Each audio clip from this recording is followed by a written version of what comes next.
আসসালামু আলাইকুম প্রিয় ভিউয়ার্স, আশা করি সবাই ভালো আছেন। আজকের ভিডিওটিতে আমরা আলোচনা করব সম্প্রতি ঘোষিত বিশেষ প্রণোদনা বা মহার্ঘ ভাতা নিয়ে। কোন গ্রেডে কত টাকা বাড়ছে, কে কত পাচ্ছেন, আর বাস্তবিক দৃষ্টিকোণ থেকে এটি কেমন সিদ্ধান্ত। সরকার সম্প্রতি সরকারি চাকরিজীবীদের জন্য একটি বিশেষ প্রণোদনার ঘোষণা দিয়েছে, যেটি অনেকেই মহার্ঘ ভাতা বলেই চিনেছেন। এটি মূলত দ্রব্যমূল্য বৃদ্ধি ও জীবনযাত্রার ব্যয় বিবেচনায় সরকারি কর্মীদের কিছুটা আর্থিক স্বস্তি দেওয়ার উদ্দেশ্যে দেওয়া হয়েছে।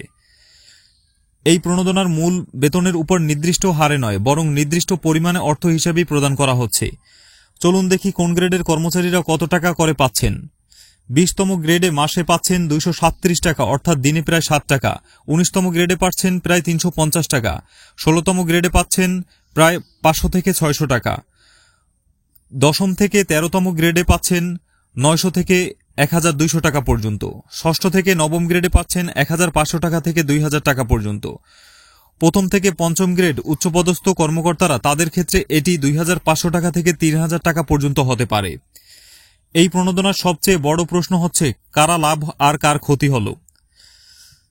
যাদের লাভ হলো, উচ্চ গ্রেডের কর্মকর্তারা তুলনামূলকভাবে অনেক বেশি পরিমাণ টাকা পাচ্ছেন, ফলে তাদের জন্য কিছুটা হলেও সহায়ক হবে। যাদের ক্ষতি বা উপকার হয়নি, যেমন নিম্ন গ্রেডের কর্মচারীরা, যারা দৈনন্দিন জীবনে সবচেয়ে বেশি কষ্টে আছেন, তারা পাচ্ছেন মাত্র 7-8 টাকা দৈনিক। এটা দিয়ে এক কাপ চাও কেনা যায় না, ফলে তারা এটিকে অনেকটাই অসম্মানজনক মনে করছেন। অর্থ উপদেষ্টা বলেছেন, এই প্রণোদনা মূলত সরকারের সক্ষমতার মধ্যে থেকেই এক ধরনের সমতা রক্ষা করে দেওয়া হয়েছে।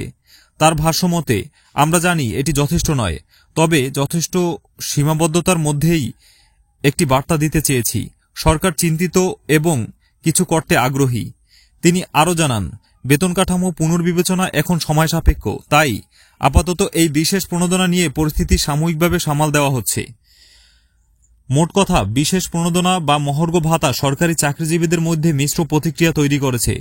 যেমন উচ্চপদস্থরা কিছুটা উপকৃত হচ্ছেন, সেখানে নিম্ন গ্রেডের কর্মীরা এই বরাদ্দকে তুচ্ছ মনে করছেন। আপনার কি মনে হয়, এই সিদ্ধান্ত যথাযথ ছিল, নাকি এটি একটি কেবলমাত্র লোক দেখানো পদক্ষেপ? কমেন্টে জানান আপনার মতামত। তো ভিউয়ার্স, ভিডিওটি শেষে আরও একটি রিকোয়েস্ট, যদি আমাদের ভিডিওটি ভালো লাগে অবশ্যই একটি লাইক, এবং পরবর্তী সকল আপডেট সবার প্রথমে পেতে চাইলে চ্যানেলটি সাবস্ক্রাইব করে সাথেই থাকবেন। আল্লাহ হাফেজ।